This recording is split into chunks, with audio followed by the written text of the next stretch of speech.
สบายดีสบายดีท่านผู้ชมสบายดียามแรงเด้อเนาะตอนนี้เขาออกมาซังทวีนเนาะตัวในเมืองของแปกปิยังเมื่อนี้เพิ่นมีมาร์เชโนเอนเนาะวันเสาร์แรงวันเสาร์เอามาแต่หัวแรงเนาะมื้อนี้ออกมาอย่างรอน้อยนึงก่อนจะไปกินข้าวเนาะตัวนี้ก็คนหลายเดี๋ยวจะเบิ่งเด้อถ่ายบ่ได้เนาะทางหนามันมีแต่คนหลายโพดเดี๋ยวเบิ่งด้านข้างเนาะตัวนี้เป็นตลาดเพิ่น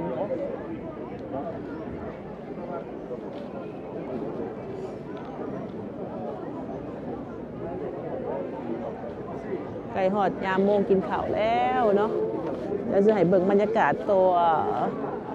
หัวแรงเนาะยามหัวแรงเบิ่งคน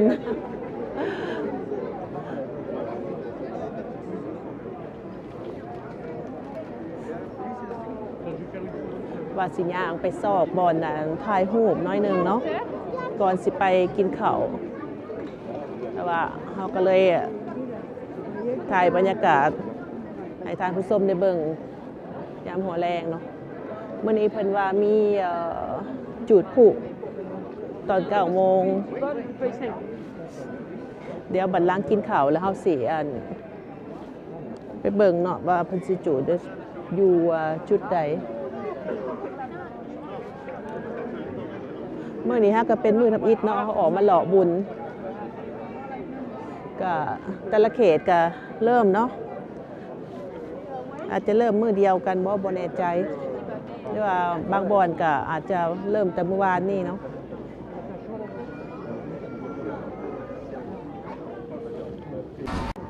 พอดีอย่างมาห่อนห่างเนาะ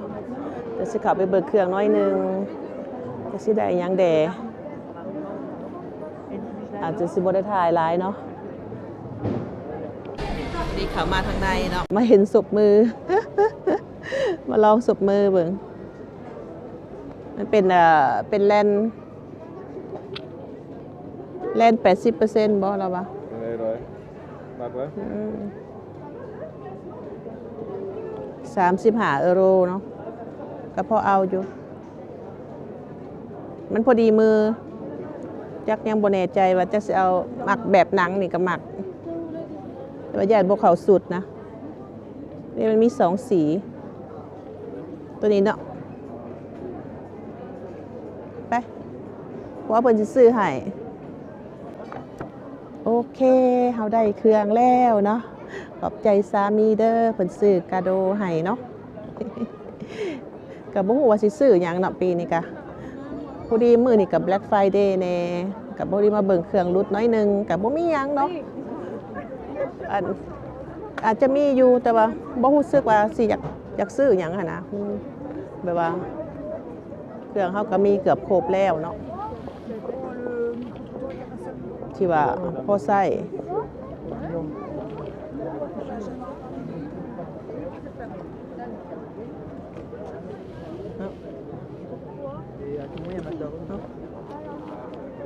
สิอยากไปใส่ต่อจะห้ามคำว่าอีวัดสิยางขามครัวไปบ่อนซิงซ่านี่เนาะแล้วก็จะบ่ให้ขามเสียดายยางอ้อมไปอ้อมบนหนทางพุ่นแหละซะตัวนี้ก็เป็นแกลเลอรี่ลาฟาเยตเนาะห่างใหญ่อยู่แปกปิยังนี่แหละเนาะคนหลายยางลัดไปลัดมาอยู่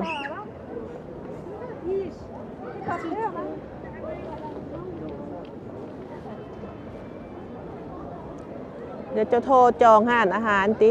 หิวข้าวละเอาออกไปกินข้าวก่อนซะแล้วคอยยางหลอกต่อย่างไปอาหารเลยสิไปเขานี่ก่อนยางไปห้านอาหารเลยซะบัลกินแล้วก็เฮาจังอ้อมไปทางเบิ่งนั้นแล้วจังเซเวทายให้ทางผู้ชมเบิ่งทางห้านทางในเนาะตัวนี้แม่นห่างอยู่คุมทางนอกก็เป็น ใกล้ๆกันนี่แหละเนาะแต่ว่าเบื้องนั้นก็เป็นเขตอ่านขายเครื่องน้อยจุ่มๆกันหลายบอนหั่นนะ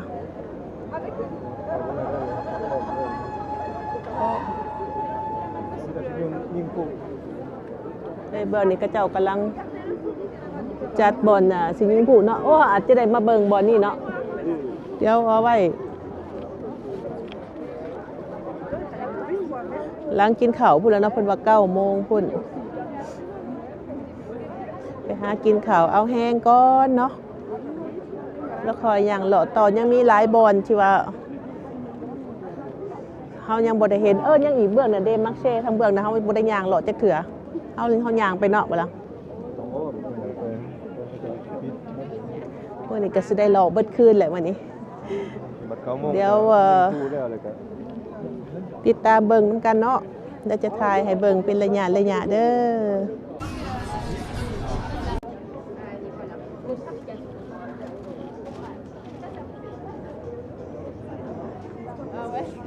Non mais Accra de Montrouge c'est long en français. D'accord. Comme ça. Oui,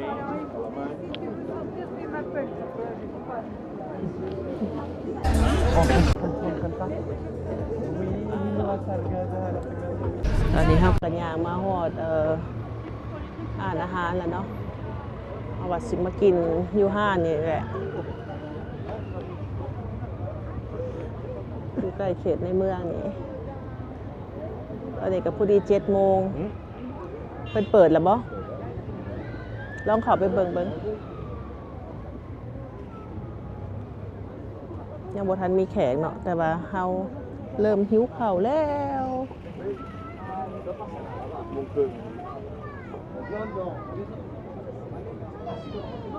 เดี๋ยวลองโทรจองเบิ่งเนาะ เข้าไปเลยก็บ่ได้ต้องได้โทรจองก่อนเพราะอาหารยังบ่ทันเปิด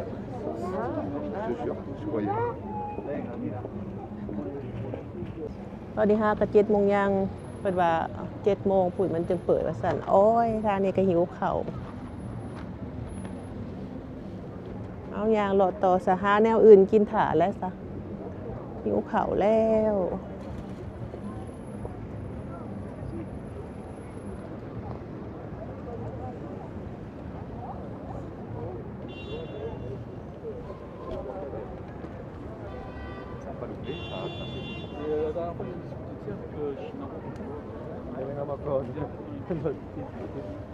โอ้เบิ่งอันรถป้าเบิ่งนั้นติดแท้ติดว่าเขาบ่ได้ด้วย ก็จะอ้อมเบิดละนี่เนาะใครแต่เฮามาก่อนได้บอนจอดได้บอนจอดแบบอันเนี่ยก็สถานที่จอดรถทันที่ว่าเป็นปักกิ้งดีๆหันกระเต็มเนาะพี่น้องเต็มเบิดทุกบอนก็จะเอาออกมาแต่เว้นเด้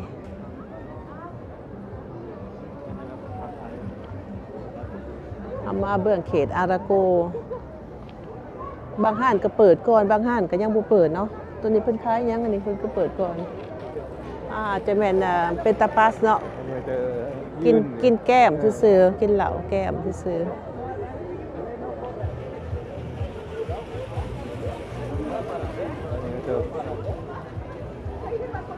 คนนั่งก็เป็นคนยืนอยู่แต่เอาคนร้ายโอ้ยเห็นหมามุนแหละลูกสาวสิบ่อยากลิ้นบ่น้อ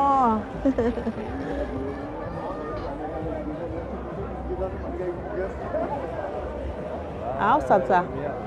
สั่นก็เขาก็เขาโลดในเมืองซะนะหลอกเบิ่งห่างทางในเนาะ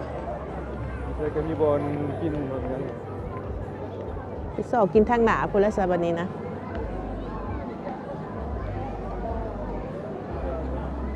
ไปทางใดก่อน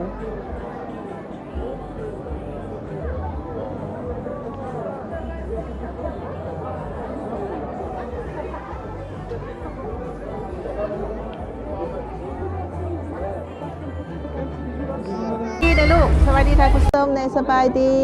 โอ้ยหลานน้อยอยากขี่ม้าหมุนนะเพิ่นนะเบิ่งเพิ่นสนใจตั้งตาเบิ่งคักๆแหน่อยากลงได้หั่นนะก็ได้เลย ต้องมีผู้ใหญ่ขึ้นนำเนาะ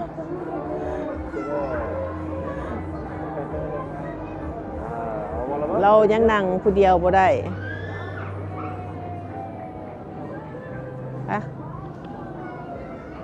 มาเบิ่งด้านนี้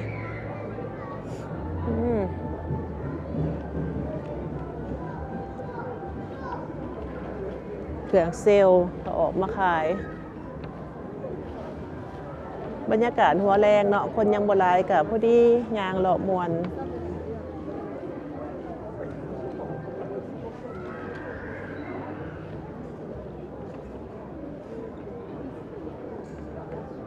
เบิ่งมือเป็นขายยังแน่ตัวนี้ห้านเครื่องกันถูกโต€10มาซื้อใหม่ แม้นแหละอันเดียวกันทางในพุ่นนี่ทุกอย่าง€10เนี่ยตัวถือก็มีตัวแพงก็มี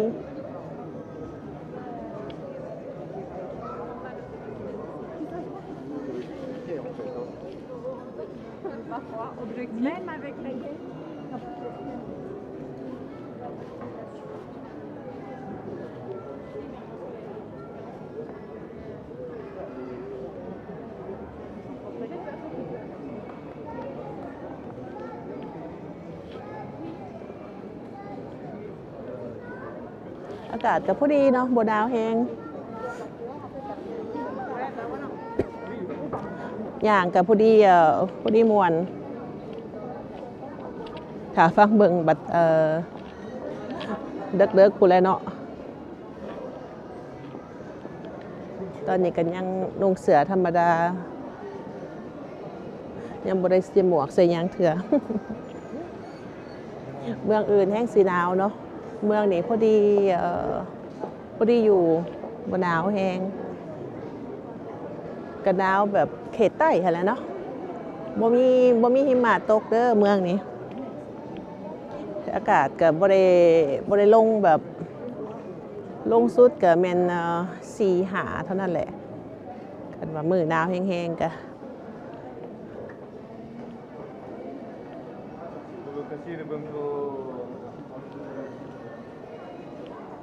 เบิ่งหยัง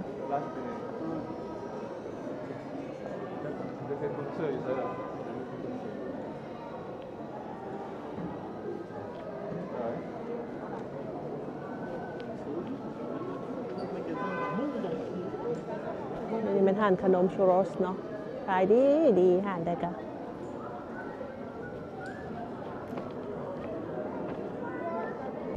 มาเบิ่งเครื่องเนาะราคาจอกเหล่าแวงเซตหนึ่งมีหลายแบบหลายรุ่นหลายแบบเนาะรุ่น50รุ่น40เบิ่งมีดเซตเพิ่น299ตัว3ดวงทั้งหนานี่เนาะคือสิเขาคักๆอะลิตัวนี้เป็นห้านขายเครื่องเฮือนเฉพาะเนาะเครื่องใส่เฮือนครัวว่าซั่นซะมีหลายแนวแต่ว่าราคานี่แพง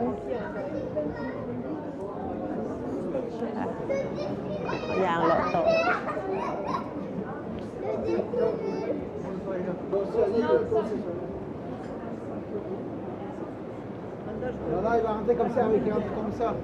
อาหารขายฟรอมาจ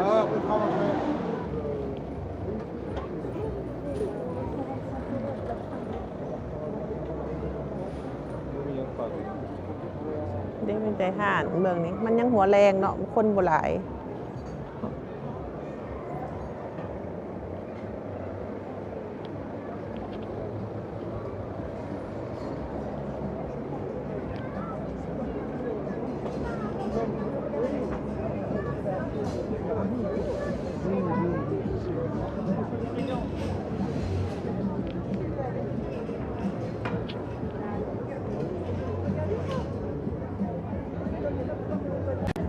มาเบอร์นี้ก็จะเป็นห้านน้ำหอมเนาะสองนี้เพิ่นมีลด 30% Black Friday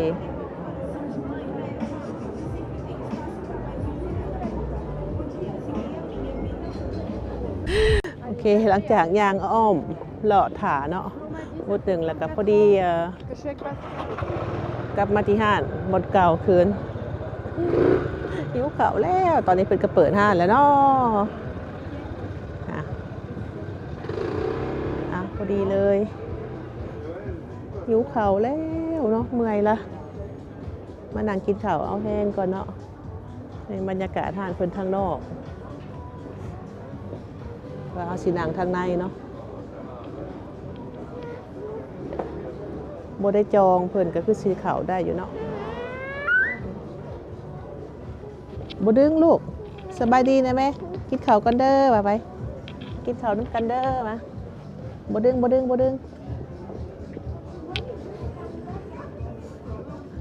เดี๋ยวเราถาคิวกันเนาะต้องเข้าไปเท่าละคนเพื่อเพิ่นซอกหาต่างค์ให้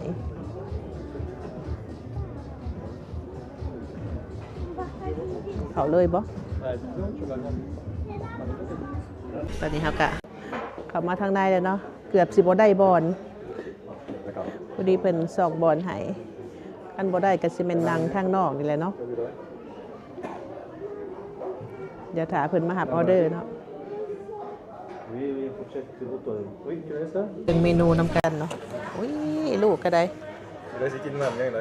เราไปสิกินเบียร์มามั่งเลย เดี๋ยวเรามาเบิ่งเมนูเนาะว่าสิกินเมนูซีดมื้อนี้คือสิบ่เอาดอกอังเทรดเอากินข้าวเลยซะหิวละบ่มีสตาร์เตอร์ดอกเนาะเดี๋ยวมามั่งขอเลือกก่อนเด้อลูกสาวไปเปิ้งอีก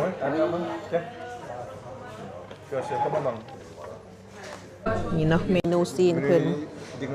เดี๋ยวเราจะสั่งตัวนี้เนาะเมนูเพิ่น29เดี๋ยวเบิ่งเมนูเด็กน้อย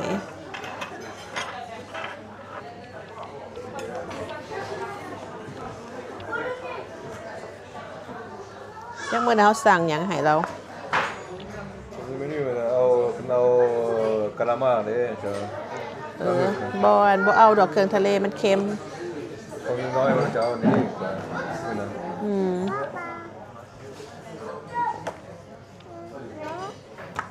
เอาสั่งเมนูให้ลูกเนาะเป็นสเต็กอาเช่เมซงฟริตนี้เดี๋ยวมันมีตัวจะเป็นเมนูหรือเปล่าเอาเป็นเมนูแล้วของมันราคามัน11นี่แม่นบ่ราคา11เนาะของเด็กน้อยเอาซีนนี่ซะเพราะว่าบ่เสร็จเนาะ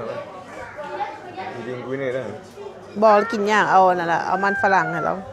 สเต็กอาเช่สั่งตัวนี้ให้ลูกเนาะส่วนของเฮามันเอาซีนมื้อนี้กับเหลาแว่งเฮาก็บ่ได้ค่อยมาเรื่อยดอกเนาะแต่ว่าตัวนี้เป็นร้านค้าประจำเฮามักกินร้านนี้เดือนหนึ่งมาเทื่อหนึ่งหรือว่า2เดือนมาเทื่อหนึ่งเนาะตอนนี้ได้ใส่แว่นตาแล้วกลางคืนบ่เห็นหงละ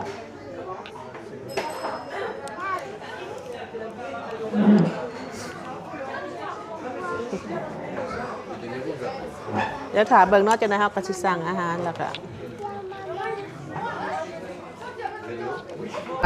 ตอนนี้อาหารของเฮาก็มาแล้วเนาะ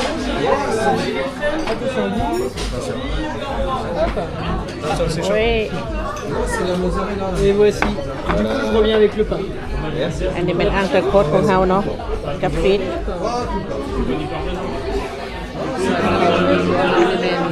สุริดันโยขาแกะเนาะ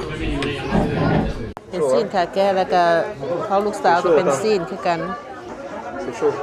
ห่อนไว้ตัดที่ไหนเลยตัดให้เราเนี่ยไปสอนต่างเป่าก็ลูกเพิ่นหิวข้าวแห้งห่อนมานั่งเกือบจน30นาทีเนาะเพื่อจะได้รับออเดอร์เพื่อจะได้กินปาดเบิดนี่โลดแซ่บเด้อไว้มากินน้ำกันเด้อกินข้าวน้ำโกลาลีเด้อว้าวพี่ตาแซ่บเนาะขาแก้เพิ่นคือว่าสิสั่งอยู่ก็เลยบ่เอาพ่อเสือ ข้าวเปล่า โอเคมากินน้ำกันเด้อทุกคนเดี๋ยวได้สเต็กแล้วผัดขาดซอสเนาะ เดี๋ยวขากินซอสก่อนเดี๋ยวขาสั่งซอสแกนบักไงเนาะโอ้ยหิวข่าวพี่น้อง กินไหม แขกคนจะไล่วันนี้กูสั่งแต่มือวานจองห้านแต่มือวานนี่ก็มี พริกกับเกลือบุซุก อืม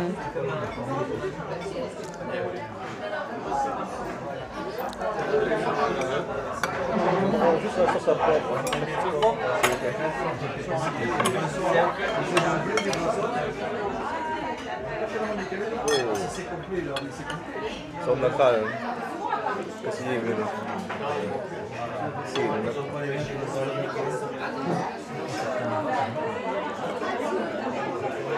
เป็นตัวแซมเนาะค่ะแก้เพิ่นตอนใหญ่อะดิสมราคาจานหนึ่ง26 €เนาะเบิ่งมื้อนี่เฮ็ดฟ้าวดิฟริตนี่จะให้เพิ่นทอดใหม่ได้เนาะมันเป็นไปได้บ่มันบ่อยากสุกคักนะเขาเฮ็ดให้ใหม่อยู่บ่ ก็เย็นใหม่มันสิ ถาซอสเนาะมันบ่มีซอส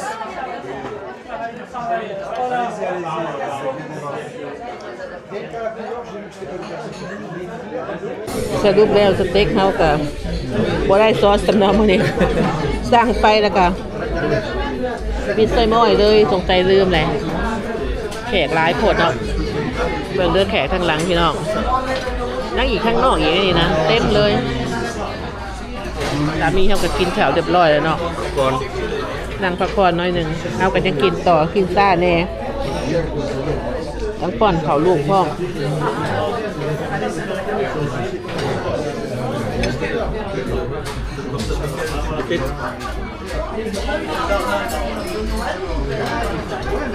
อันนี้ต้องเป็นเคสพิเศษเด้อที่เขาให้ลูกหลินโทรศัพท์นี้เพราะว่าปกติกับบ่ให้หลินเนาะไอ้เรามานั่งเฮิงเลยเราดื้อหลายเราได้ให้ปล่อยให้เราน้อยหนึ่ง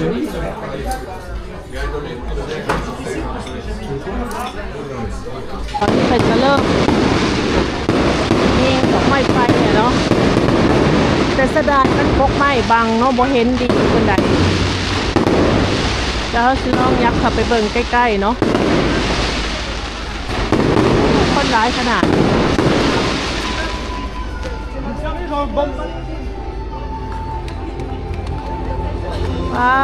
บ่ทานซ้ำเบิดก่อนแล้ว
คนหลายขนาดเนาะเบิ่งบ่เห็นคักปานใดโอ้ยเสียดายเดิพวกไม้บังหมด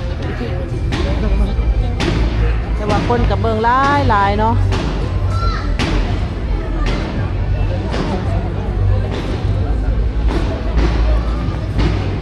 มาป้อนเขาลูกแก้มทางก็มี แล้วจะลองยับเข้าไปใกล้ๆอีกเติมเนาะ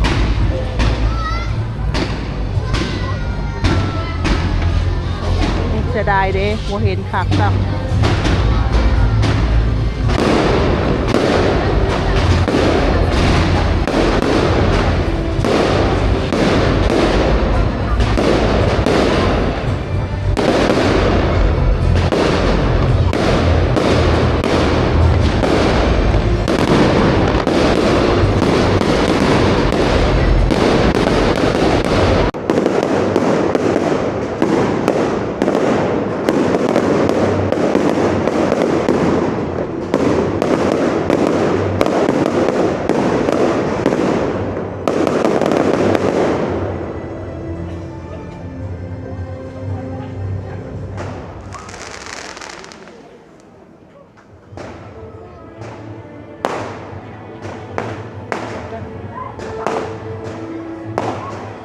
คนมาเบิ่งดิเนาะ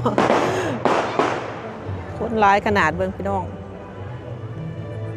ยืนเรียนกันเต็มเลยแต่มันมีกกไม้เนาะกกไม้นี่บางบ่เห็นบ่เห็นผู้แจ้งดีเนาะ เฮากันยังกินข้าวบ่แล้ว ยังถ่าลูกกินสุดท้ายเนาะ ออกมาถ่ายให้เบิ่งได้ยางออกมาไกลหน่อยนึงแต่ก็สิได้กลับเมื่อหาอาหารคืนเพราะว่ายังบ่ทันได้จ่ายเงินเนาะเฮายางออกมาคนเดียว โอ้ย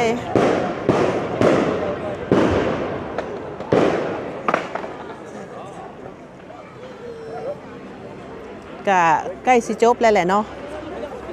ผู้เพิ่นก็เพิ่นก็ยังจูดอยู่เนาะแต่ว่าเฮา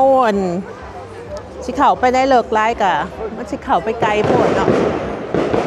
ได้ไปถ่ายให้ท่านผู้ชมได้เบิ่งน้อยหนึงแล้วก็สิกลับมาคืน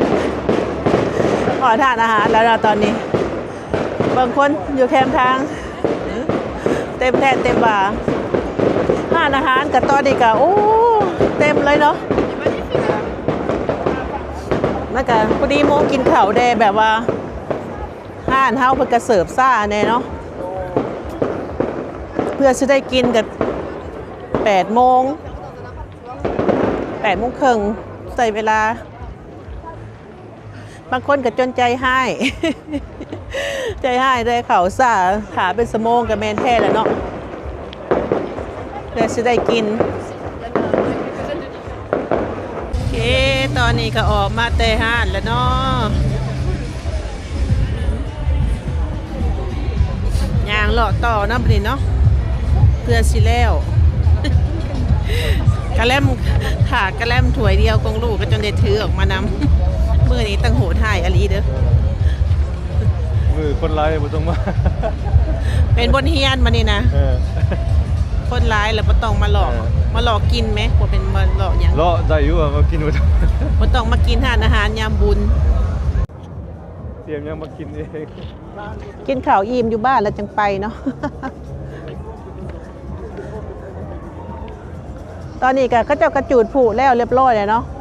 อยู่ในความสงบแต่ว่ามันยังมีการแสดงอยู่ทางในสิลองเข้าไปเบิ่งให้มันเข้าได้แสงก็จะเปิดว่าสบู่เปิดฮะแสงอยู่ข้างกลางนี่เอาบ่เห็นที่ว่าเปิดแต่เข้ามาแสงตัวใดไปสังเกตดอกไฟต้นไม้หั่นบ่ดอกไฟอยู่ในกลางน้ำบ่ยังบ่ได้เปิดเทื่อถ้าก็เปิดได้สิแม่น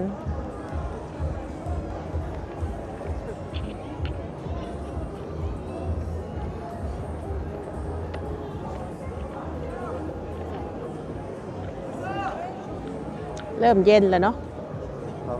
ไปมาทางนี้นี่ไปเส้นนี้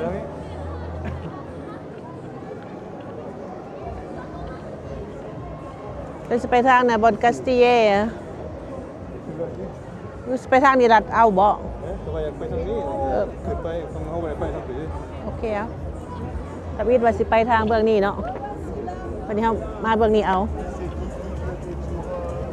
แล้วเขาสิลัดอ้อมไปทางแชตโต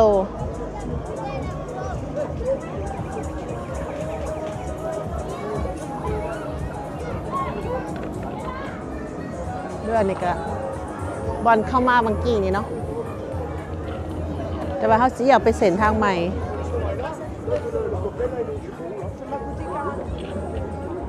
เบิ่งลูกเขา ตุ่มปันนอนน้อย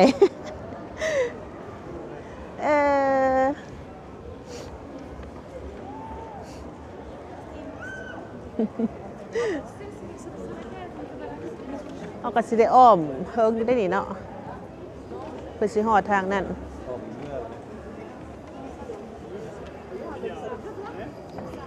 เดี๋ยวสิพาไปรออีกมุมหนึ่งเนาะก่อนสิกลับตอนนี้เขากลับมาฮอดกัสติเย่เนาะชาโต้อย่ามาหอดจุดนี้แล้วไม่ใช่ละคนเฮา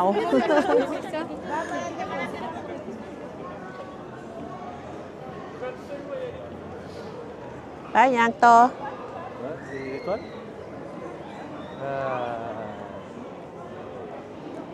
เอาไปเฮ็ดงานมาเลยเนาะ La plus belle Noël.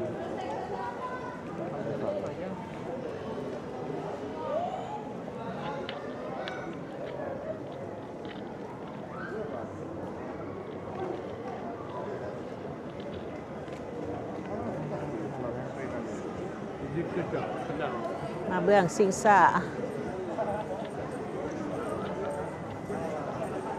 พี่เด้ยางมาพี่ไปนั่นบ่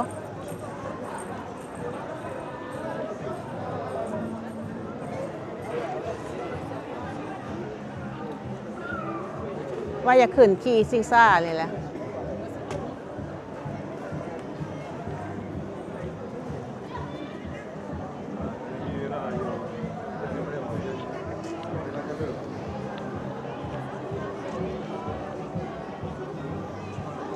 ตอนนี้เขาพาย่างมาอีกฝั่งหนึ่งเนาะเมื่อกี้นี่เขาพาไปทางเบื้องห้านอาหารวันนี้เขาพามาเบื้องชาโต้นี่เนาะเรื่องฮอภาษานี่เนาะชาโต้เดอะกาสติเยนี่ไปเอาไปเบื้องนั่นในฝากบนนี้ก็มีขายขนมเนาะเป็นเครื่องดื่มฮ้อนๆเอ๊ะมีไปทางนี้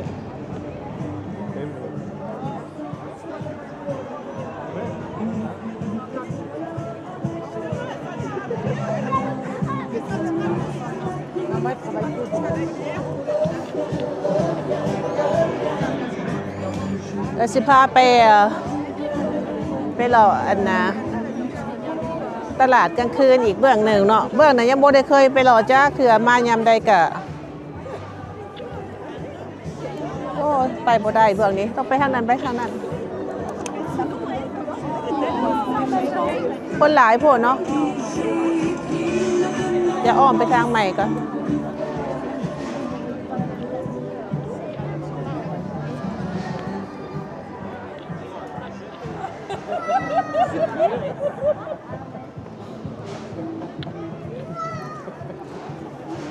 มาเบื้องของขวัญวิกเจ้ายืนถ่ายรูปกัน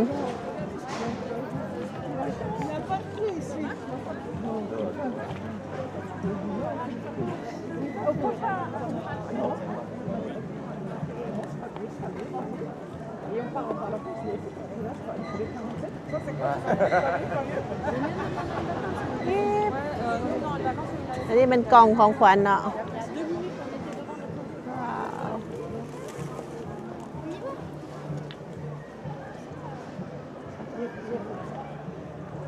มาถ่ายรูป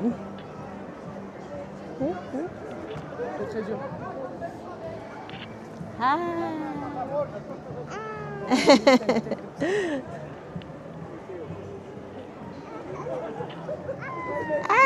ถ่ายรูปว่ามีคนถ่ายให้ไซเบอร์น่ะคือบ่ได้เปิดฮะเปิดอยู่บ่บอกเขาว่าตลาดเบื้องนั้นนะเขาไม่ได้เปิดเนาะพวกนั้นบอสเท่านี้เนาะขึ้นมาเขาจะเปิดตะกี้ก็จะเปิดอยู่เบื้องนั้นวาสิภาไปเลาะเบื้องนั้นบ่มีซ้ำ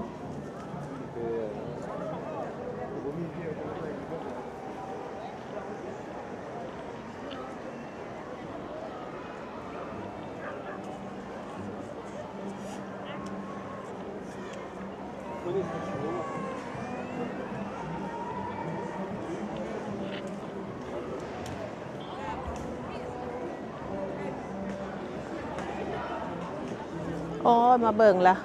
โมมีแท้เนาะ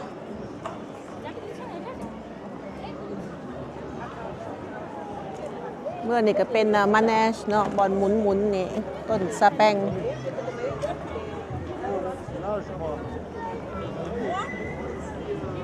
ื่อกี้นี่เขามาสิออกมาทางนี่เนาะแล้วคนแหน่ซื้อขนมหลายฮะเขาเสร็จคอนเสิร์ตอยู่บ้านนี่ปะเมียนบ้านละไปเว้นพุตตี้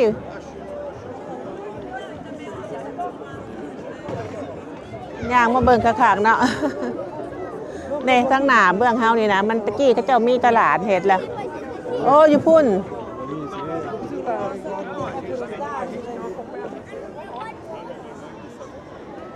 นี่คนมาอยู่แล้ว เปิดไฟซื่อๆเนาะเด้มีอยู่เด้เป็นตูบอยู่ Estaba teniendo mi cara. Ya la semillan y payo. ไปลองไปเบิ่งไปกระเทินมาเหรอ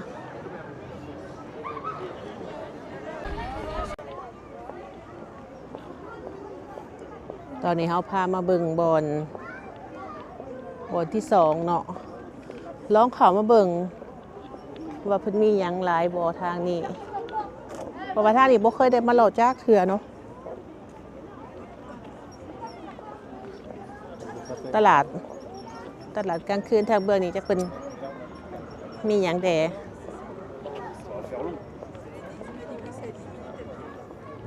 คือยังปิดอยู่เนาะยังเป็นห้านกินเดิม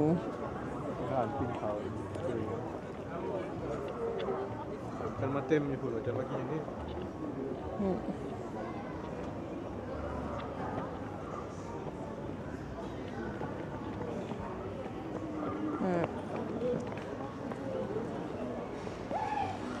คือว่าเขาจะมีบอนขายเครื่องหลายคือแบบทางเฮามาค่ะนะ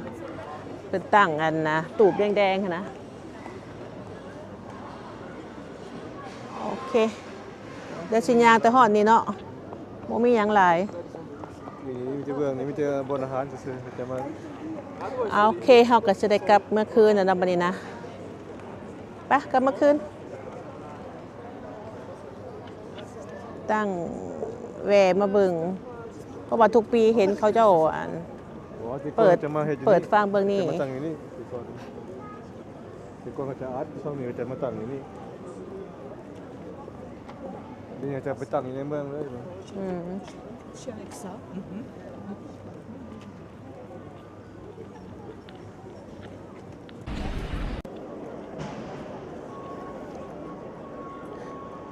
บรรยากาศคือเป็นแบบมิดสมออยู่เนาะตอนนี้เนาะ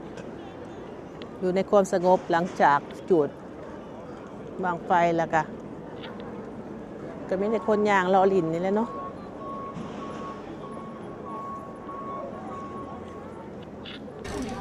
ตอนนี้ก็ย่างกลับเข้ามาในแล้วเนาะแล้วก็เมื่อนี้ก็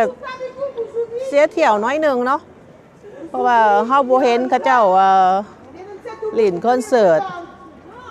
จุดผูได้เห็นน้อยหนึ่งเนาะมันก็กกไม้บางแนวเห็นบ่ดีปานใด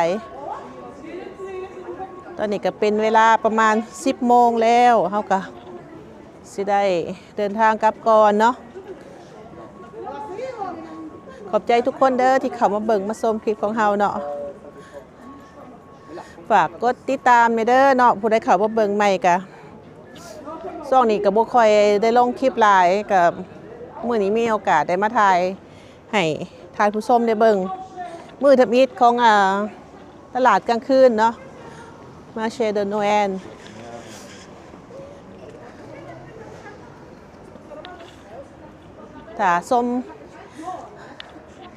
ถ้าติดตามชมคลิปหน้าเนาะบ๊ายบายกลับก่อนบัดนี้นะอากาศก็บ่เย็นหลายปานใดก็พอดีมื้อนี้ไปเฮาก็สิคอยเมื่อ